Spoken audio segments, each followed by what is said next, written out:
బాబ్జీ గారు మీరు చెప్పండి, ఏదైతే ఈరోజు జగన్మోహన్ రెడ్డి గారు ప్రెస్ మీట్లో వ్యాఖ్యలు చేశారు, ఆ వ్యాఖ్యల ఎఫెక్ట్ రాజధానిపై ఏ విధంగా ఉంటుంది, అలాగే ప్రజలపై ఏ విధంగా ఉంటుందని మీరు అనుకుంటున్నారు? అనుష గారు, మీకు పెద్దలు గౌరవనీయులు తులసిరెడ్డి గారికి, సుబ్బారాయుడు గారికి, అలాగే మరి అజయ్ గారికి, ప్రియాంక గారికి, ప్రేక్షకులకి కూడా ముందుగా అభినందనలు. వాన వచ్చి వెలిసిపోయినట్టుగా అజయ్ గారు, సుబ్బారాయుడు గారు చాలా నిరాకరణగా మాట్లాడారు. ముందుగా తులసిరెడ్డి గారికి అని సుబ్బారాయుడు గారు కాస్త స్పీడ్గా ఆ వయసుకు ఇవ్వాల్సిన గౌరవం ఇచ్చి మాట్లాడాలి. తులసిరెడ్డి గారు రియల్లీ వెరీ సారీ అండి.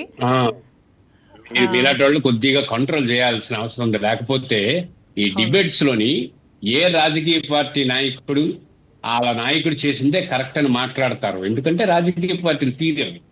తులసిరెడ్డి గారు కానీ నేను కానీ తులసిరెడ్డి గారు కానీ నేను కానీ మాట్లాడాలి. కాకపోతే మనం ఇక్కడ ఆలోచించాల్సిన జగన్మోహన్ రెడ్డి గారి తాలూకా ఆలోచనల్ని ప్రజలు చూసి నవ్వుకుంటున్నారు. ఇప్పటికే చాలా నవ్వుకుంటున్న క్రమంలో మళ్ళా ఇంకోసారి తన రూపాన్ని బయట పెట్టుకున్నాను.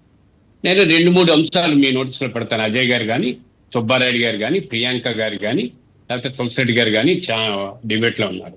నేను తులసిరెడ్డి గారు చెప్పిన దాన్ని ఏకీభవిస్తాను. మేము లోక్సత్తా పార్టీ నుంచి కూటమి ఎన్నికల్లో కూటమికి మద్దతు ఇచ్చాం. మొట్టమొదట రాజధానికి 35,000 ఎకరాలు భూసేకరణ జరిగినప్పుడు, ల్యాండ్ పూలింగ్ జరిగినప్పుడు, ఆ ల్యాండ్ పూలింగ్ లో మొట్టమొదటి జయప్రకాష్ నారాయణ గారు చెప్పింది రాష్ట్రానికి ఒక గ్రీన్ సిటీ కావాలి అని అడిగారు. సరే, ఆ గ్రీన్ సిటీ ఎలా పోయి అమరావతి రాజధాని దాని వ్యవహారాలన్నీ జరిగినప్పుడు మద్దతు ప్రకటించాం. ఏదో రాజధాని కావాలి, ఒకటి ఉండాలి అని అనుకున్నాం. ఆయనకు అధికారం పోయింది, జగన్మోహన్ రెడ్డి వచ్చారు, ఆయన 3 రాజధానులు అని పేరు పెట్టారు. మనం 3 రాజధానులతో అభివృద్ధి రాజధానులు కావాలి, అలాగే పరిపాలనా వికేంద్రీకరణ కావాలి, అలాగే రాజధాని అభివృద్ధి కావాలి, 3 ప్రాంతాల అభివృద్ధి కావాలని మేమందరం తులసిరెడ్డి గారు కానీ మా బొట్టు వాళ్ళందరం చెప్పాము. సరే, జగన్మోహన్ రెడ్డి గారు పెడచెవిని పెట్టారు. జగన్మోహన్ రెడ్డి గారు ప్రతిసారి ఆడుతున్న ఆ గేమ్ ప్లాన్ లో భాగంగా నవ్వుకుంటున్నారు. జగన్మోహన్ రెడ్డి గారు ఓ ప్రెస్ మీట్ పెట్టడం, మావి గారిని పేరుని అనౌన్స్ చేయడం, సజ్జల రామకృష్ణారెడ్డి గారు 2వ రోజు వచ్చి అదేం కాదు, మాకు అమరావతి రాజధాని మా అభిప్రాయం తప్పు కాదు, కానీ ఇది కూడా ఉంటే ఇలా కూడా చేసుంటే బాగుందని సజ్జల రామకృష్ణారెడ్డి గారు మళ్ళా సర్ది చెప్పడం, మళ్ళా జగన్మోహన్ రెడ్డి గారు ఇంకో ప్రకటన చేయడం, ఇంకొకరు మాట్లాడడం, మళ్ళా ఇప్పుడు ఈ రోజు ఏమైనా ఆయన రేపు వచ్చే ఎన్నికలకి ఇదే పెద్ద చర్చాంశం జరుగుతుందని చెప్పడం, ఇది జరుగుతూ ఉన్న క్రమం. ఇక్కడ 2 అంశాలు. మన సుబ్బారాయుడు గారు కానీ అజయ్ గారు కానీ మాట్లాడుతున్న క్రమంలో రాజధాని అమరావతి నిర్మాణానికి భారతదేశంలో పార్లమెంటు ఆమోద ముద్ర వేసింది. మీరు జగన్మోహన్ రెడ్డి గారికి తేడా జరిగితే మీరు ఎందుకు ప్రధానమంత్రి గారిని వెళ్ళి కలవలేదు, ఎందుకు ఫిర్యాదు చేయలేదు, ఇది తప్పు అని ఎందుకు చెప్పలేదు, చెప్తే మోడీ దగ్గర చెప్పే సాహసం ఎందుకు చేయలేకపోయారు మీరు అంటే మీరు గతంలో చేసిన పొరపాట్లే కదా.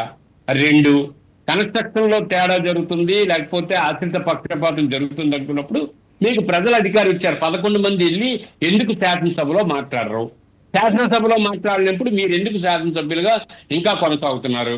దీనికి సమాధానం చెప్పాలి జగన్మోహన్ రెడ్డి. ఏది పడితే అది గుడ్డ కాల్చి వాళ్ళ మీద వీళ్ళ మీద వేసి ఇది మా ఛాలెంజ్ అంటే మీ ఛాలెంజ్ల కోసం చంద్రబాబు నాయుడు గారు, జగన్మోహన్ రెడ్డి గారు కొట్లాడుకుంటే చూడడం కోసం 4 కోట్ల మంది జనం జీవితాలు లేవు ఇక్కడ. ప్రజా జీవితాన్ని మెరుగుపరిచి రాష్ట్రం అభివృద్ధి చెందడం కోసం పూర్తి చర్యలు ఎవరైతే తీసుకుంటారో వాళ్ళకి ప్రజల మద్దతు, కూటమికి మద్దతు ఎందుకు ఇచ్చారు? ఎందుకు విశ్వసనీయత ఉందని చంద్రబాబు నాయుడు గారు పరిపాలనా దక్షత ఉందని చెప్పే కదా ఇచ్చారు. చంద్రబాబు నాయుడు గారు పొరపాటు చేస్తే ఇప్పుడు నేనున్నాను, 5,000 ఎకరాలు విమానాశ్రయం తప్పు, శుద్ధ తప్పు. చంద్రబాబు గారు అటువంటి నిర్ణయాలు, ఆ ప్రకటనలు, ఆ ఉత్సాహం బాగా నేను కూడా నమ్ముతాను. కానీ ఒక పరిపాలన పరంగా జరుగుతున్నప్పుడు ఆ సూచనని ప్రభుత్వం దృష్టికి తీసుకెళ్ళాలి. చేస్తున్నది తప్పు అని అనడం వేరు, దానికి సూచన ఇవ్వడం వేరు. టీఆర్డీఏ పరిధిలో ఏ జిల్లాలు ఉన్నాయో ఈ రోజు అజయ్ గారు క్లియర్ గా చెప్పారు. మరి మావిగాని ఎక్కడుంది? టీఆర్డీఏ రీజన్ పరిధిలోనే కదా ఉంది. మరి ఇప్పుడే మనకి సుబ్బారాయుడు గారు చెప్తున్నారు, లేదు పూర్తిగా అమరావతి పరిధిలోనే ఉంది, మావిగాని కూడా. మరి అన్ని ఉన్నప్పుడు ఎందుకు మళ్ళీ మీరు కొత్త చర్చ చేస్తున్నారు? ఈ రాష్ట్రంలో అనేక సమస్యలు ఉన్నాయి. ఈ రాష్ట్రం అభివృద్ధి చెందితే మరి జగన్మోహన్ రెడ్డి గారికి రాజకీయ పాత్ర పెరుగుతుంది. మీరు కన్స్ట్రక్టివ్ గా సమాజ హితాన్ని కోరి, జనహితాన్ని కోరి చంద్రబాబు నాయుడు గారు తప్పులు చేస్తుంటే చంద్రబాబు నాయుడు గారు ఇచ్చిన మాటని నిలబెట్టుకోకపోతే మీరు ప్రశ్నించాల్సింది శాసనసభలో, లేదంటే భారత ప్రభుత్వాన్ని. మీరు ఇక్కడ పరిపాలన సక్రమంగా జరుగుతుంటే, కేంద్రం రాష్ట్రం చాలా అన్యోన్యతగా జరుగుతూ ఉంటే, మీకు సంబంధం లేని అంశాలని ప్రజల ముందు పెట్టి ఇది చర్చ చేసి మీడియాకి పత్రికలకి ఇది ఒక పెద్ద వార్త చేసి ఇది ఒక కొత్త రకమైన వంటను తయారు చేసి ప్రజల బుర్రలన్నీ మస్తిష్కంలో విషాన్ని నింపే ప్రయత్నం చేస్తే రాజకీయాలు అంటారా? దీన్ని రాజకీయ నాయకులు అంటారా? జగన్మోహన్ రెడ్డి గారు నిబద్ధతగా నిజంగా 3 ప్రాంతాలు అభివృద్ధి 3 రాజధానులు అని చెప్పిన మనిషి ఈ రోజు ఏ నిర్ణయం ఎందుకు తీసుకోవాలి? నేను శాసనసభలోకి వెళ్ళి మనం చర్చ జరుగుతున్నప్పుడు, పార్లమెంట్ లో చర్చ జరుగుతున్నప్పుడు మీరు వెళ్ళిపోయి మేము ఆ రోజు 3 రాజధానులు అదే స్టాండ్కి నిలబడుతున్నాం అని అనుంటే జగన్మోహన్ రెడ్డికి విలువ పెరిగి ఉండేది.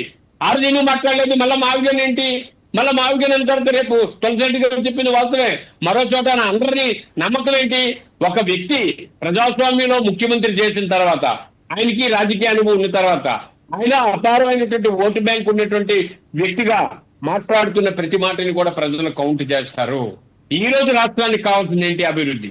మీరు చేయాల్సిన పరిస్థితి ఏంటి? పనేంటి?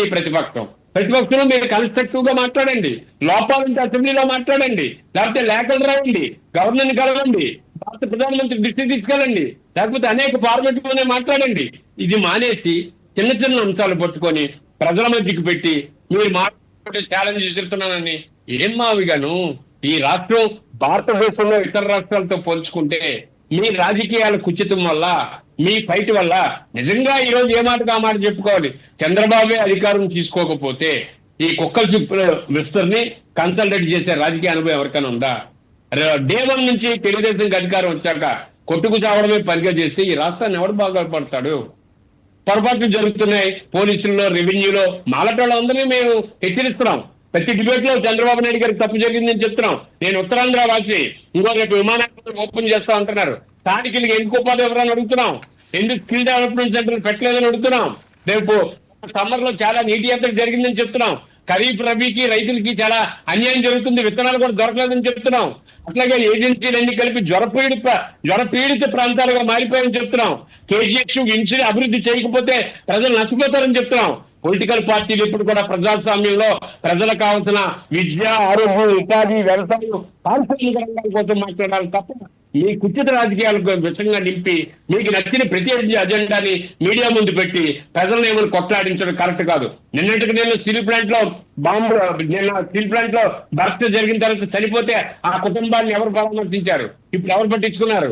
ఎకాయికలు వచ్చారు, ఎవరికి నచ్చిన స్టేట్మెంట్ లాగా ఇచ్చిపోయారు. ఆ రోజు బర్మట వాళ్ళు కేసీఎస్ ఎందుకు లేదని ఒక రాజకీయ పార్టీ అడగలేకపోయింది?